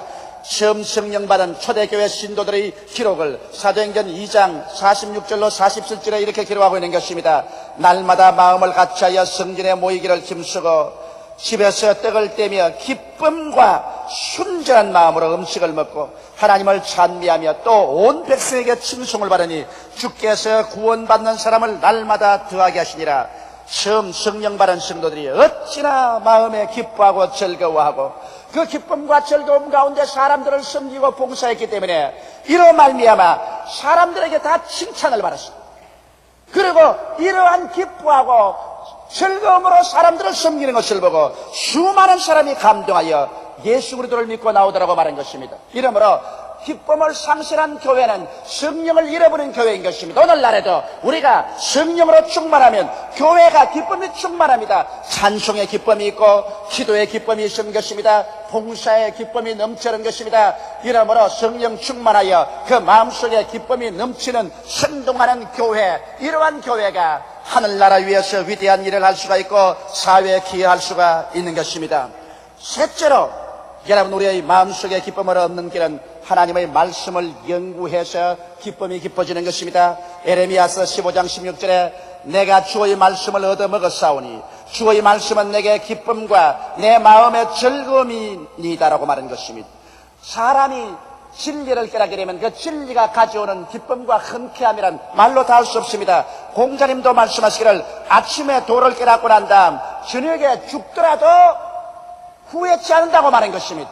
여러분, 그러므로 우리가 하나님께 나와서 진리의 말씀을 늘 듣고 또 내가 스스로 이 성경 말씀을 열심히 읽어 공부하고 그래서 이 진리가 마음속에 깨달아지면 그 가슴 속에서 기쁨이 넘쳐나게 시작하는 것입니다. 이렇기 때문에 말씀을 듣지 않는 신자, 말씀을 잊지 않는 신자는 그 마음속에 기쁨이 사라지고 성식과 의식만 남는 신자가 되어버리고 마는 것입니다. 에레미야 같은 사람이 하나님 말씀을 먹고 나니까 그 말씀이 내게 기쁨이 되고 내 마음에 즐거움이 되었다고 그런 스스로 고백하고 있는 것입니다. 이러므로 여러분께서 매주일 교회 나와서 하나님 말씀을 듣고 시간을 내 구역 예배에 가서 말씀을 공부하고 또 집에서 성경 말씀을 읽는 것은 여러분의 생활에 활력소를 얻게 되는 것입니다. 힘이 없이 교회에 나갔다가 예배를 드리고 말씀을 듣고 난 다음에 집에 돌아갈 때는 마음속에 힘이 넘쳐나고 용기가 생긴다는 간증을 많이 듣고 있는 것입니다. 왜 그럴까요? 그런 하나님 말씀을 바라먹음으로 말미암아 그 마음에 기쁨이 들어오고 즐거움이 들어오기 때문에 기쁨과 즐거움이 삶의 용기와 힘이 되는 것입니다. 많은 가정의 주부들이 우울증에 걸리고 힘이 없고 절망적인 상황에 처한 사람이 많이 있습니다.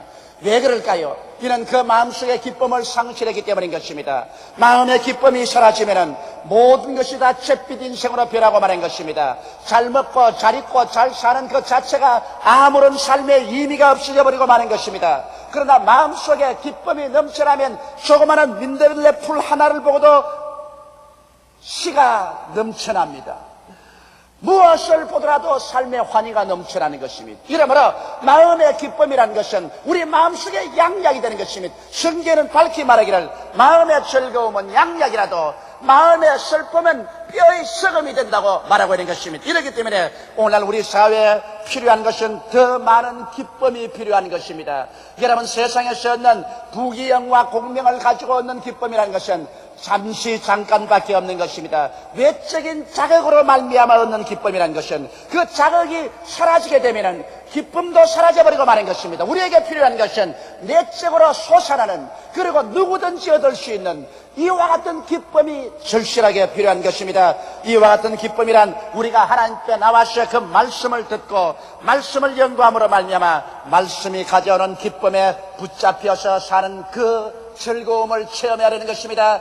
진리를 알면 진리를 알수록 그 마음속의 우울증에서 해방을 얻고 슬픔과 분내에서 해방을 얻고 기쁨으로 충만하게 되는 것입니다. 이러므로 사랑하는 성도 여러분, 여러분은 말세가 올수록 노예 길을 패하지 말며 말씀 듣는 것을 패하지 말고 여러분께서 스스로 말씀을 늘 연구해서 기쁨의 샘물을 여러분의 영혼 속에 소유하게 되시기를 주님의 이름으로 축원합니다. 넷째로 우리가 기쁨을 얻는 길은 기도 생활에서 기쁨을 얻을 수가 있습니다. 기도는 바로 하나님과의 대화요 영적인 호흡인 것입니다. 대개 깊은 기쁨을 체험하지 못한 사람은 깊은 기도를 하지 못합니다. 수많은 사람이 예수를 믿고 구원을 받았으되 하나님 앞에 기도하는 것은 잠시 1분 아니면 5분 이내로 끝마치고 마는 것입니다. 여러분, 어떻게 사랑하는 애인끼리 아무리 사랑한다고 할지라도 4, 5분 서로 대화를 하고 난 다음에 그 사랑을 견지할 수는 없는 것입니다. 우리는 하나님 앞에 기도할 때 정규적으로 기도해야 될 것이요, 할 수만 있으면 길게 기도해야 되는 것입니다. 하나님 앞에 나와서 기도를 통하여서 성령이 비춰줄 때 내 마음의 죄악을 다 통회하고 잡아가고 예수의 보혈로 내 마음을 씻고 기도를 통해서 하나님과 내 사이에 막힌 담을 다 제거하고 하나님과 깊은 교제 속에 들어가며 기도를 통하여 내 마음속에 염려와 근심을 주의 발 앞에 다 내려놓을 수 있는 것입니다. 어느 누구도 그의 생애 속에 염려와 근심을 잔뜩 걸머치고 난 다음에 마음의 기쁨을 늘 계속할 수 없는 것입니다. 염려와 근심이 가슴을 짓누르고 모든 기쁨이 사라지고 삶 전체가 침울하게 보일 때 하나님 앞에 나가서 기도함으로 하나하나 다 주의 발 앞에 내려놓고 고백하고 나면은 마음이 그렇게 가벼워질 수가 없어요. 마음의 즐거움이 넘쳐나고 정말 신앙생활하는 것이 그렇게도 꿀보다 달고 송이 꿀보다 달 수가 없는 것입니다. 이러므로 우리의 생활에 기도를 정규적으로 하지 아니하면 여러분과 나의 기쁨의 샘에 염려와 근심과 세속적인 여러 가지 것이 다 들어와서 기쁨의 샘 구멍을 막아버리고 말고 그러므로 말미암아 마음의 우울증이 꽉 들어차고 마는 것입니다. 저는 저희 개인의 생활 속에 그러한 것을 수없이 많이 체험합니다. 갑자기 마음속이 우울해지고 슬퍼지고 그냥 인생이 지쳐지고 삶이 즐겁지 아니할 때는 내게 중대한 무엇이 있다는 것을 느낍니다. 마귀의 억압이 있든지 잘못된 일을 저질러서 내 마음의 기쁨의 샘이 막힌 것을 알게 됩니다. 왜냐하면 하나님이 주시는 것은 의와 평강과 희락과 사랑이지 염려와 근심과 우울과 절망은 하나님이 주시는 것이 아닙니다. 나는 그럴 때마다 하나님께 나와서 내 스스로를 살펴보고 간절히 죄를 회개하는 기도를 드리고 우리 아버지 앞에 간절히 감사하며 기도할 때 갑자기 내 마음속에는 모든 죄악이 다 씻어지고 나를 억압하는 원수 마귀가 다 쫓겨나가고 가슴 속에 하나님의 의와 평안과 기쁨과 사랑이 넘쳐나는 것을 늘 체험하는 것입니다. 이와 같은 것은 체험해보지 않은 사람은 절대로 알 수가 없습니다. 이번 CGI 세계대회 때 세계 35국에서 온 1,500명 대표를 제가 우리 기도원에 데리고 가서 이제 당신들이 교회 성장에 대한 이야기만 듣지 말고 나하고 앉아서 2시간 동안 꼼짝하지 말고 기도원에서 기도하자 그랬습니다. 그래 미국 사람들 5분도 기도하는 사람이 2시간을 그 맨바닥에 꿇어앉아서 기도하자고 하니까 기가 막힌 노릇인 것입니다. 그래서 2시간을 어떻게 기도하냐고 그랬어요. 그럼 좋다. 30분 내가 디스카운트를 해주겠다. 그래서 1시간 30분 동안은 화장실도 가지 말고 전부 이 자리에 앉아서 나와 함께 기도하자. 그래서 1시간 30분을 저는 강단에서 앉고 그 사람들은 전부 맨바닥에 앉아서 부르짖어 기도합니다. 절대 졸아서도 안 되고 다른 생각해서도 안 되고 사진도 찍지 말고 계속해서 기도하라고 그랬습니다. 그러니 안 해보던 기도를 1시간 반 동안 하니 얼마나 괴롭습니까? 앉아서 무릎이 아프니까 나중에 보니까 거의 다 벌렁 자빠졌었어요. 그래도 1시간 반을 저와 함께 기도를 했습니다. 그러고 난 다음에 기쁨의 강물이 솟아나는데 얼마나들 다들 기쁘게 찬송을 하고 기쁨이 충천하는 것을 나는 보았었습니다. 그들은 나중에 하는 말이 한국에 온 가장 큰 인상 깊은 것이 강제로라도 1시간 반 기도를 하고 난다 마음에 느낀 기쁨이라고 말한 것입니다. 이러므로 여러분, 강제로라도 여러분께서 기도하면 마음속에서 기쁨이 넘쳐나게 되는 것입니다. 이렇기 때문에 진실로 그리스도의 신앙을 하고 여러분이 하나님과 교제하는 삶을 살려면 최소한 하루에 1시간 이상은 기도할 수 있어야만 되는 것입니다. 새벽에 일어나서 기도하든지 저녁에 기도하든지 아니면 새벽과 저녁을 나누어서 기도하든지 1시간 이상은 하나님과 교제하는 생활을 할 때 여러분의 영혼 속에 기쁨의 샘물이 마르지 않고 넘쳐나게 될 것입니다. 다섯째로 여러분, 기쁨이란 성도와의 교제가 있어야 기쁨이 늘 넘쳐나는 것입니다. 장작불도 하나 그대로 두면은 타다가 꺼져버리고 연기가 나고 마는 것입니다. 그러나 장작불을 두세 개 합쳐놓으면 서로 합쳐서 불이 밝게 타고 연기가 나지 않는 것입니다. 염려, 근심, 절망, 슬픔의 연기가 무럭무럭 나고 고통스러울 때라도 몇 사람의 신앙인들이 함께 모여서 기도하고 찬미하며 서로 성도의 교제를 나눌 때 그 마음속에 밝고 맑고 환한 기쁨이 넘쳐나게 되는 것입니다. 이러므로 우리 기독교 신앙생활은 혼자서 믿을 수 없습니다. 나는 내 혼자서 예수 믿고 천당 가는 사람이는데 그건 잘못인 것입니다. 성경 말씀입니다. 너희 두세 사람이 내 이름으로 모인 가운데 내가 함께 있겠다고 말씀하신 것입니다. 이러므로 두세 사람이 모여야 돼요. 많은 군중이 모여서 함께 하나님께 예배드리고 찬송드리면 이 성도의 교제를 통해서 하나님의 임재하심이 충만하고 기쁨도 넘쳐나게 되는 것입니다. 또 우리가 지역사회에 가서 구역장을 중심으로 해서 우리 조장들과 함께 모여서 예배드리고 말씀을 나누고 성도의 교통을 나눌 때 마음의 기쁨이 넘쳐납니다. 기쁨은 나눌수록 많아지고 염려와 근심은 나눌수록 점점 줄어져 버리고 마는 것입니다. 이렇기 때문에 절대로 성도와의 교제를 중지시켜서는 안 되는 것입니다. 우리가 서로 미워하게 되면 마음속의 기쁨은 사라집니다. 부부간에 미워하게 되면 가정이 지옥으로 변화됩니다. 시어머니와 며느리하고 미워하게 되면 그 가정의 살얼음이 얼기 시작하는 것입니다. 우리 형제간이라도 서로 미워하고 원망하면 마음속의 기쁨은 사라지고 마는 것입니다. 예수 그리스도의 피로 씻고 깨어지고 서로 용서하고 용납하고 그리고 성도의 교제가 계속될 때 그 마음속에 기쁨이 샘솟듯이 넘쳐나게 되는 것입니다. 그 다음 여섯째로 주님의 사업에 힘쓸 때 마음속에 기쁨이 넘쳐나는 것입니다. 내가 교회에 와서 하나님 사업 아무것도 하지 않고 늘 왔다 갔다만 하면은 큰 기쁨을 누릴 수가 없는 것입니다. 무엇을 하더라도 나의 일생에 주님을 위해서 일을 해야 되는 것입니다. 사람들은 모두 다 자기를 위해서 일을 하는 것입니다. 자기의 지위나 명예나 권세나 자기의 유익을 위해서는 사람들은 시간을 아끼지 않고 열심히 일을 하는 것입니다. 그러나 자기를 위해서 십자가에 못 박혀 몸짓고 피 흘려서 죽도록 사랑해 주신 주를 위해서 일하는 사람들은 별로 많지 않습니다. 대개 교회에 보면 교회 성도들의 약 10%밖에는 주를 위해서 열심히 일하는 사람이 없습니다. 우리 교회도 보면은 50만 성도 가운데서 조장 구역장으로서 수고하는 사람은 불과 5만 명에 불과한 것입니다. 또 우리 교회에서 여러분 이렇게 성도 수가 많지만은 하나님 앞에 진실로 시간 들여 물질 들여 수고하는 사람이 별로 많지 않습니다. 여러분, 하나님 앞에서 우리가 열심을 다하여 일할 때 우리 하나님께서 얼마나 큰 기쁨으로 채워주실까요? 1달란트 받은 사람과 2달란트 받은 사람과 5달란트 받은 사람은 이야기가 있습니다. 1달란트 받은 사람은 감추어 놓았고 2달란트는 4달란트로 5달란트는 10달란트를 만들었었습니다.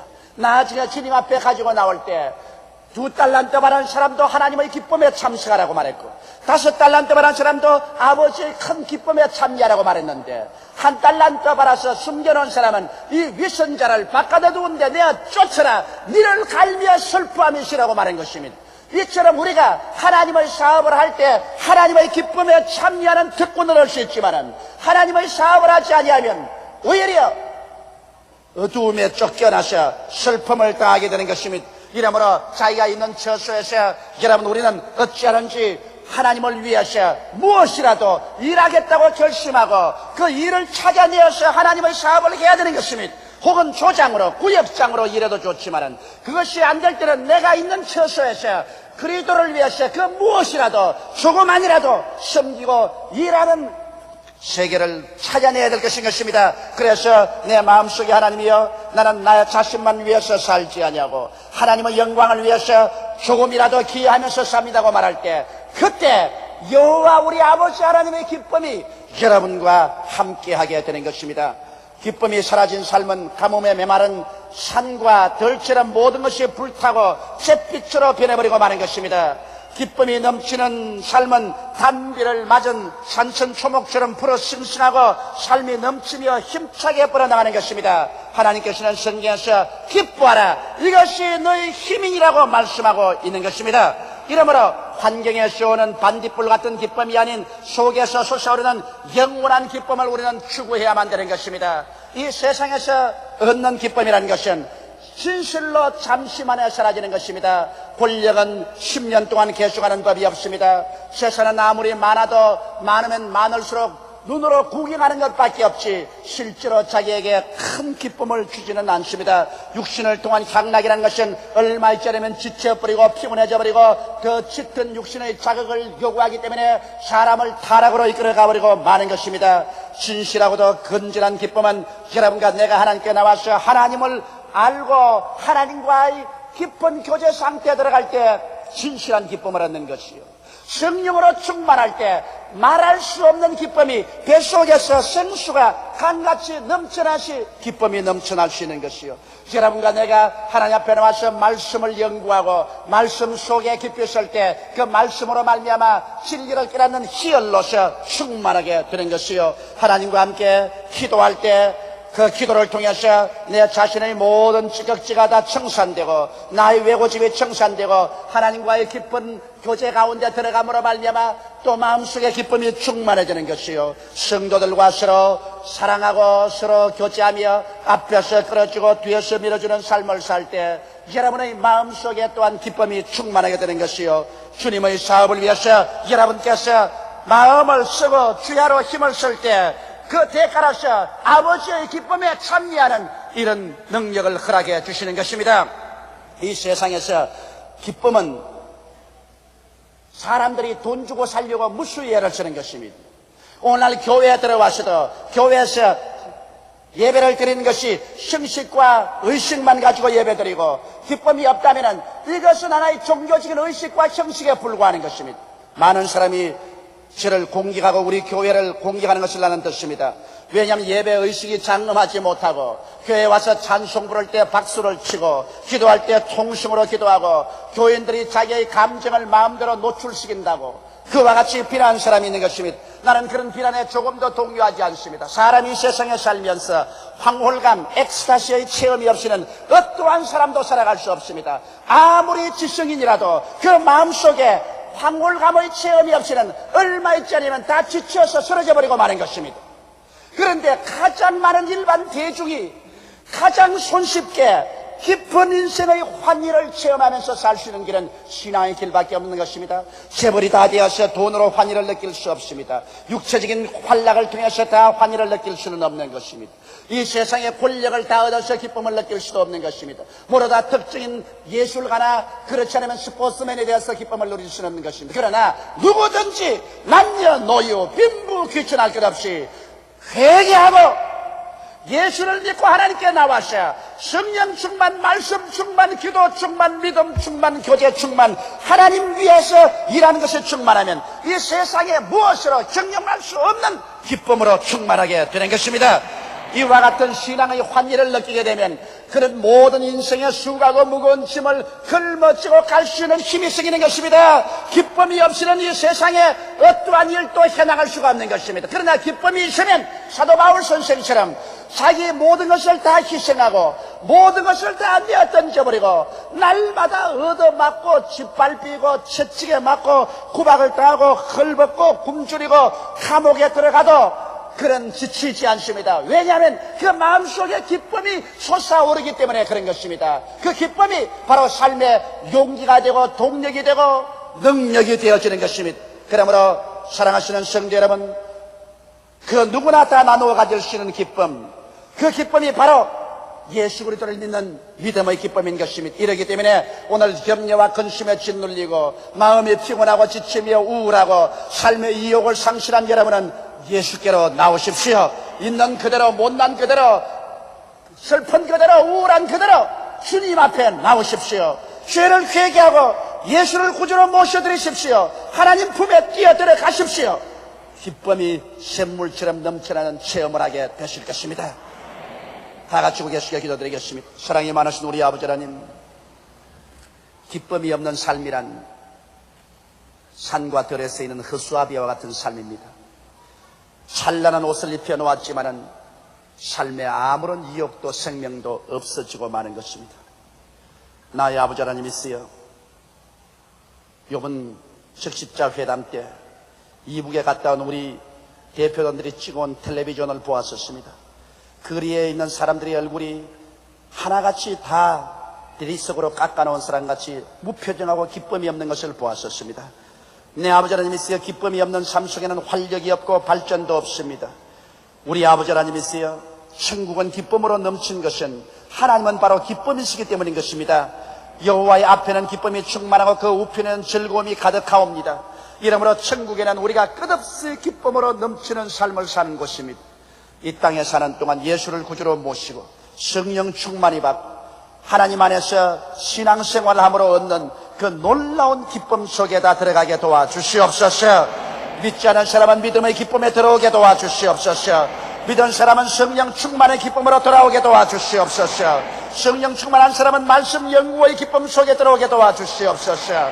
말씀 연구하는 사람은 기도의 깊은 산매 속에 들어와서 기쁨을 얻게 되게 도와주시옵시고, 성도의 교제와 주의 사업의 놀라운 기쁨에 참여하게 되게 도와주시옵소서.